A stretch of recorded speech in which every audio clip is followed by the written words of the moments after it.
한 나라가 10년 동안 에베레스트 산을 살 수 있는 돈을 쏟아부었습니다. 바로 중국입니다. 시진핑 주석이 직접 나서서 반도체 굴기를 선언했고 130조 원이 투입됐습니다. 그런데 2025년 현재 남은 건 잡초만 무성한 콘크리트 흉물뿐입니다. 왜 이 거대한 프로젝트가 한순간에 무너졌을까요?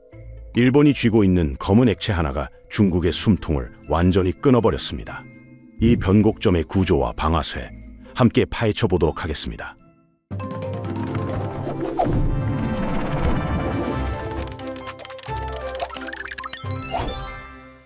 숫자는 추락을 말하지만 진짜 붕괴는 공장 현장에서 먼저 시작됐습니다.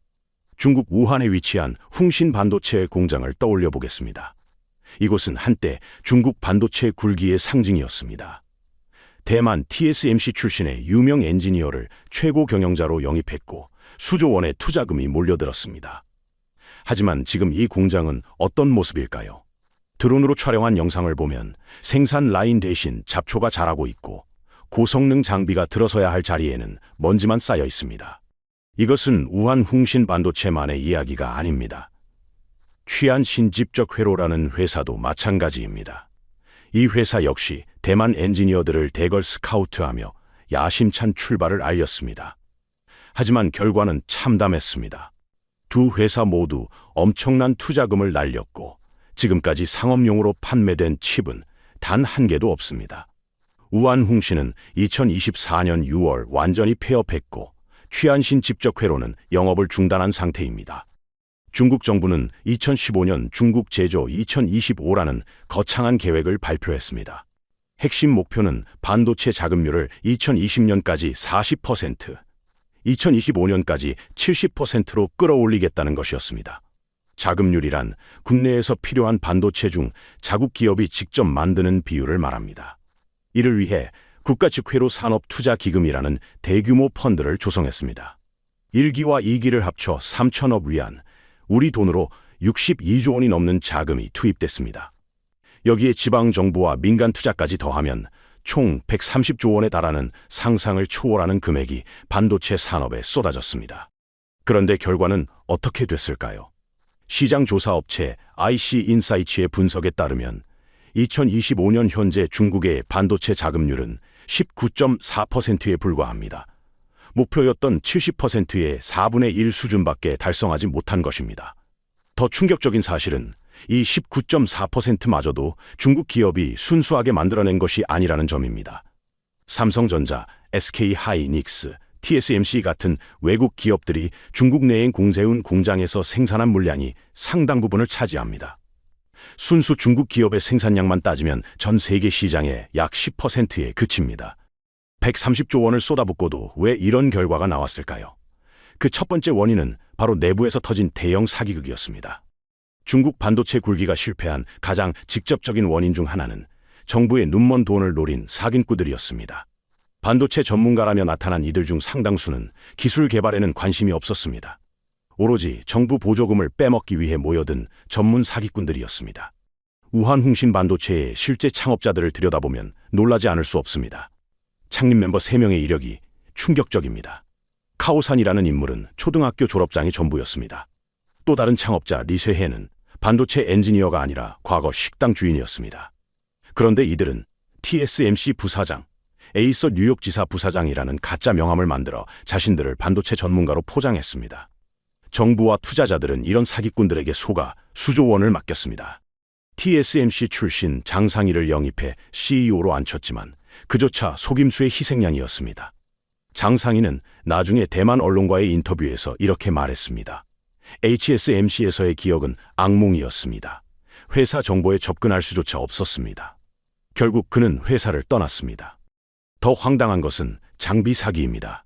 우한 훙신은 네덜란드 ASNL에서 최신 노광 장비를 도입했다며 대대적으로 홍보했습니다. 노광 장비란 반도체 회로를 새기는 핵심 기계입니다. 하지만 채권단이 압류해서 확인해보니 수년 전에 나온 구형 장비였습니다. 처음부터 끝까지 사기였던 것입니다. 미국의 월스트리트 저널은 더 놀라운 사실을 전했습니다. 중국 정부의 반도체 보조금을 챙기기 위해 요식업체, 시멘트 제조사를 포함한 수만 개의 기업이 반도체 관련 회사인 것처럼 등록했다는 것입니다. 반도체와는 아무 상관없는 회사들이 이름만 바꿔 달고 정부 자금을 타냈습니다. 중국 반도체 굴기의 상징이었던 칭화 유니그룹의 몰락도 같은 맥락입니다. 이 회사는 한때 중국 최대 반도체 기업으로 꼽혔습니다. 하지만 무리한 확장과 부실한 경영으로 2020년 채무 불이행 사태를 맞았습니다. 총 채무는 2029억 위안, 우리 돈으로 약 36원에 달했습니다. 결국 2021년 파산 구조조정에 들어갔습니다. 문제는 이것만이 아니었습니다. 설령 사기가 아니더라도 중국 기업들은 넘을 수 없는 벽에 가로막혀 있었습니다. 그 벽의 이름은 바로 소재였습니다.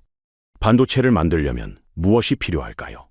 대부분의 사람들은 고성능 장비를 떠올립니다. 네덜란드 ASML의 극자외선 노광 장비처럼 말입니다. 하지만 장비만큼 중요한 것이 있습니다. 바로 소재입니다. 그 중에서도 포토레지스트라고 불리는 물질이 결정적입니다. 우리말로는 감광액이라고 부릅니다. 빛에 반응하는 액체라는 뜻입니다. 포토레지스트는 반도체 제조 과정에서 회로 패턴을 그리는 데 사용됩니다. 쉽게 비유하자면 도장을 찍을 때 쓰는 잉크와 비슷합니다. 아무리 좋은 도장 기계가 있어도 잉크가 없으면 도장을 찍을 수 없습니다. 반도체도 마찬가지입니다. 수천억 원짜리 노광 장비가 있어도 포토레지스트가 없으면 칩을 만들 수 없습니다. 문제는 이 포토레지스트 시장을 일본이 완전히 장악하고 있다는 점입니다. 일본의 JSR, 도쿄우카 공업, 시네치 화학 같은 기업들이 전 세계 고급 포토레지스트 시장의 90% 이상을 차지합니다.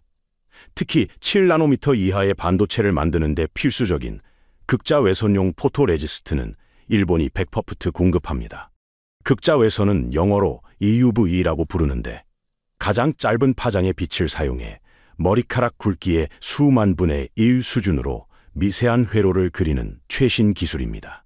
나노미터는 10억 분의 1미터를 뜻하며 숫자가 작을수록 더 정밀하고 성능이 좋은 반도체입니다. 중국으로서는 치명적인 상황입니다. 돈이 있어도 살 수 없기 때문입니다. 물론 재고를 미리 쌓아두면 되지 않느냐고 생각할 수 있습니다. 하지만 여기에 화학의 함정이 있습니다. 포토레지스트는 신선식품과 같습니다. 유통기한이 있습니다. 보통 6개월 정도입니다. 6개월이 지나면 화학적 특성이 변해서 더 이상 쓸 수 없습니다. 썩은 우유처럼 버려야 합니다. 2025년 11월, 일본이 본격적으로 칼을 빼들었습니다. 일본 정부는 중국을 향한 포토레지스트 수출 통제를 강화했습니다. 시네치 화학의 중국 수출은 전월 대비 42%나 급감했습니다. 업계 전문가들은 일본산 소재 공급이 완전히 끊길 경우 중국의 반도체 생산 능력이 최소 5년에서 10년 퇴보할 것으로 전망합니다. 미국의 ASML 장비 수출 금지, 네덜란드의 협조, 여기에 일본의 소재 통제까지 중국을 향한 철의 삼각 동맹이 완성됐습니다. 그래서 중국은 다른 방법을 찾기 시작했습니다. 최신 장비 없이도 반도체를 만들 수 있는 꼼수가 있습니다. 바로 멀티 패터닝이라는 기법입니다. 쉽게 설명하면 덧칠하기입니다. 오래된 장비로 여러 번 반복해서 그리면 미세한 회로를 만들 수 있다는 발상입니다. 비유를 들어보겠습니다. 굵은 매직펜밖에 없는데 가는 선을 그려야 한다고 가정해 봅시다. 어떻게 할 수 있을까요?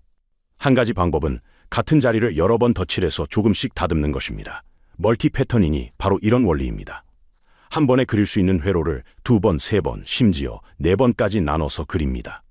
화웨이의 스마트폰 칩 메이트 60 프로가 이 방식으로 만들어졌습니다. 중국은 이 칩이 7나미터급 기술이라고 주장했습니다. 미국의 제재를 뚫고 고성능 반도체를 자체 개발했다며 대대적으로 홍보했습니다. 하지만 실상은 달랐습니다. 전문가들이 이 칩을 분해해서 분석한 결과 실제로는 구형 장비로 만든 것임이 밝혀졌습니다. SMAC라는 중국 파운드리 업체가 DUV 장비를 사용해 멀티 패터닝 기법으로 제조한 것입니다. 파운드리란 반도체 위탱산 업체를 말합니다. DUV는 심자외선이라고 부르는데 EUV보다 한 단계 이전 기술입니다. 기술적으로는 7나노가 아니라 14나노 수준이라는 분석이 지배적입니다. 문제는 비용입니다. 한 번 그릴 것을 4번 그리면 비용은 4배가 됩니다. 시간도 4배가 걸립니다. 게다가 그릴 때마다 오차가 누적되기 때문에 불량률도 폭등합니다. 칩을 만들면 만들수록 손해를 보는 구조입니다. 경쟁사인 TSMC나 삼성전자가 최신 EUV 장비로 한 번에 만드는 칩을 중국은 4번의 공정을 거쳐 겨우 만들어냅니다. 가격 경쟁에서 이길 수 없습니다. 더 근본적인 문제가 있습니다. 멀티 패터닝으로는 5나노, 3나노 같은 더 미세한 공정으로 나아갈 수 없습니다. 물리적 한계가 있기 때문입니다. 매직펜으로 아무리 덧칠해도 볼펜 굵기의 선은 그릴 수 없는 것과 같습니다. 결국 EUV 장비와 거기에 맞는 포토레지스트가 없으면 고성능 반도체 시장에서 영원히 도태됩니다. 중국의 멀티 패터닝 전략은 일시적인 버티기에 불과합니다. 그리고 일본은 이 상황을 더욱 악화시킬 중대한 한 수를 뒀습니다.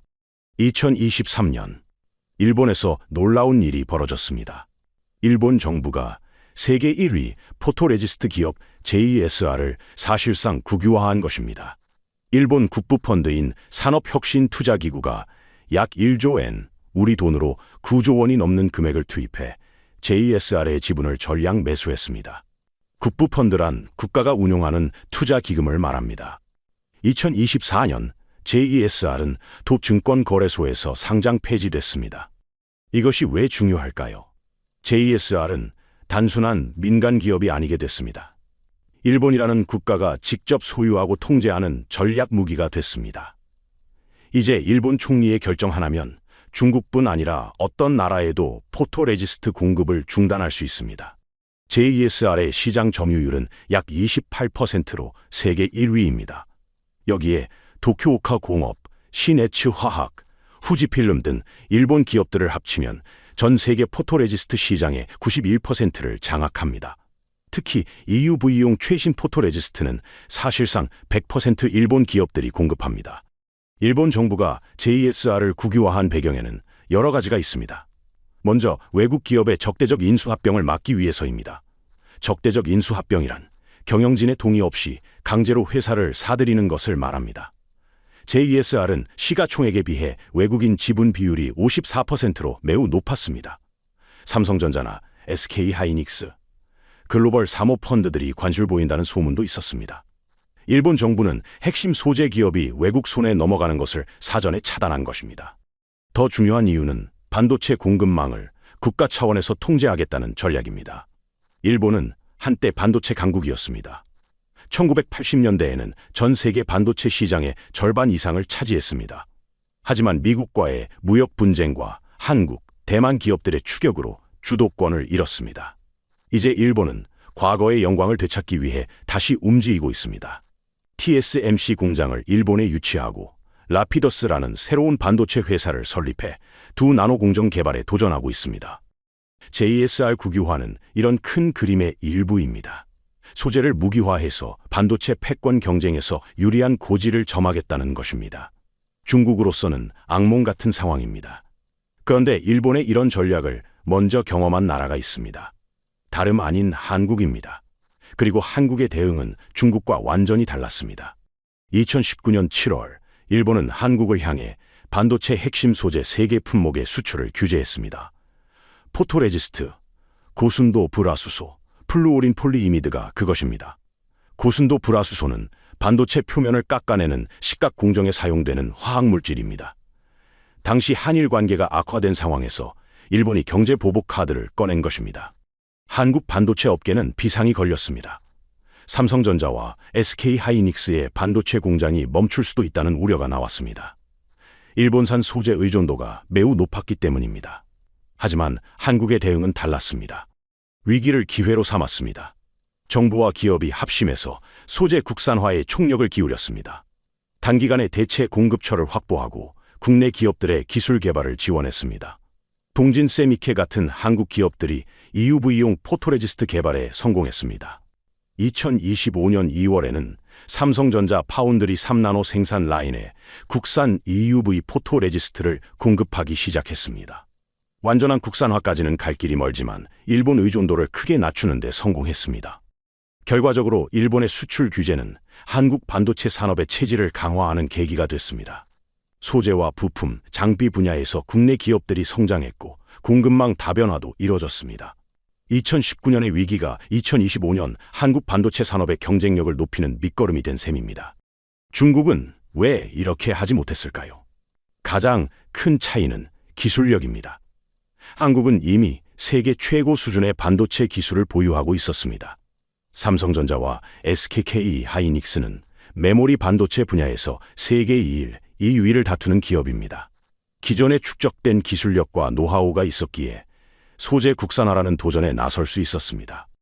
반면 중국은 기초 기술부터 부족했습니다. 거액의 자금을 쏟아부었지만 그 돈은 대부분 공장 건설과 장비 구매에 들어갔습니다. 핵심 기술을 자체 개발하는 데는 투자가 부족했습니다. 외국 기술자를 스카우트하고 외국 장비를 도입하는 방식으로는 진정한 기술 독립을 이룰 수 없습니다. 결국 외부 공급이 끊기자 속수무책으로 무너진 것입니다. 한국과 중국의 이 대조적인 결과는 중요한 교훈을 줍니다. 돈만으로는 기술 강국이 될 수 없다는 것입니다. 그리고 이 교훈을 가장 잘 증명하는 기업이 있습니다. 바로 삼성전자입니다. 중국이 무너지는 사이 한국 반도체 산업은 새로운 도약을 준비하고 있습니다. 그 중심에 삼성전자가 있습니다.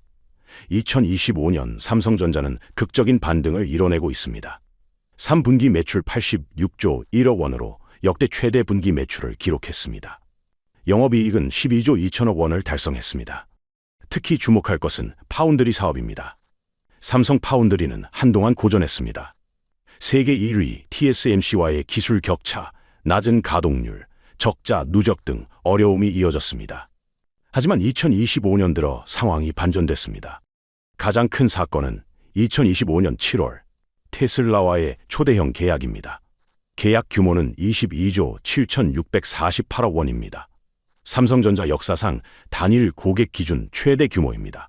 계약 기간도 2033년까지 약 8년으로 장기 계약입니다. 왜 테슬라는 세계 1위 TSMC가 아닌 삼성을 선택했을까요? 여기에 놀라운 사실이 있습니다. 테슬라는 TSMC에게 AI5 칩을, 삼성에게 AI6 칩을 맡겼습니다. AI6가 AI5보다 한 세대 더 앞선 최신 칩입니다. 즉, 테슬라는 가장 중요한 차세대 칩을 삼성에게 맡긴 것입니다. 일론 머스크는 자신의 SNS인 X에 직접 글을 올렸습니다. 삼성의 텍사스 대형 신공장은 테슬라의 차세대 AI6 칩 생산에 전념할 것입니다. 이 전략적 중요성은 아무리 강조해도 지나치지 않습니다. 그는 또 이렇게 덧붙였습니다. 165억 달러라는 수치는 최소일 뿐입니다. 실제 수익은 이보다 몇 배 더 높을 것입니다. AI6 칩은 테슬라의 자율주행 시스템뿐 아니라 휴머노이드 로봇 옵티머스에도 탑재될 예정입니다. 휴머노이드 로봇은 사람 모양을 본뜬 로봇을 말합니다. 테슬라의 미래가 달린 핵심 부품을 삼성에게 맡긴 것입니다. 삼성전자는 종합반도체 기업입니다. 종합반도체 기업이란 반도체의 설계부터 생산, 판매까지 모든 과정을 직접 수행하는 회사를 말합니다. 메모리와 비메모리, 파운드리를 모두 갖추고 있습니다. 이런 구조 덕분에 고객사에게 턴키 서비스를 제공할 수 있습니다. 턴키란 열쇠만 돌리면 바로 작동한다는 뜻으로 설계부터 재기조, 패키징, 테스트까지 전 과정을 한 번에 해결해 주는 것을 말합니다. TSMC는 파운드리만 전문으로 하기 때문에 이런 서비스가 어렵습니다. 파운드리 사업의 적자도 빠르게 줄어들고 있습니다. 2024년에는 분기당 2조 원대 적자를 기록했지만 2025년 3분기에는 1조 원 미만으로 절반 이상 줄었습니다. 삼성전자는 2027년 파운드리 흑자 전환을 목표로 하고 있습니다.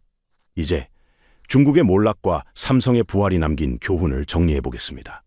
중국의 130조 원짜리 반도체 굴기가 실패로 끝나가고 있습니다. 2015년 야심차게 시작된 중국 제조 2025는 목표의 4분의 1도 달성하지 못했습니다. 어마어마한 자금을 투입했지만 핵심 기술은 얻지 못했습니다. 사기꾼들에게 돈을 빼앗기고 외국 소재 공급이 끊기자 공장이 멈췄습니다. 반면 한국은 다른 길을 걸었습니다. 2019년 일본의 수출 규제라는 위기를 기회로 바꿨습니다. 소재 국산화를 추진하고 공급망을 다변화했습니다. 삼성전자는 테슬라, 애플 등 글로벌 빅테크 기업들의 주문을 받으며 파운드리 사업의 부활을 알렸습니다. 이 대조적인 결과가 주는 교훈은 명확합니다. 돈으로 기술을 살 수 없다는 것입니다. 반도체 산업은 단순히 공장을 짓고 장비를 사들인다고 되는 게 아닙니다. 수십 년에 걸친 기술 축적, 인재 양성, 연구개발 투자가 필요합니다. 하루아침에 따라잡을 수 없는 영역입니다. 일본의 JESR 국유화와 소재 수출 통제는 앞으로도 계속될 것입니다. 미국, 일본, 네덜란드의 대중국 반도체 포위망은 더욱 조여올 것입니다. 중국의 반도체 자립 꿈은 점점 멀어지고 있습니다. 물론 중국이 영원히 포기할 것 같지는 않습니다. 중국은 거대한 내수 시장을 가지고 있고 정부의 지원 의지도 여전합니다. 느리지만 조금씩 전진하고 있다는 분석도 있습니다. 실제로 중국은 반도체를 7대 전략 육성 산업으로 선정하고 계속 투자하고 있습니다. 한국 반도체 산업도 안심할 수는 없습니다.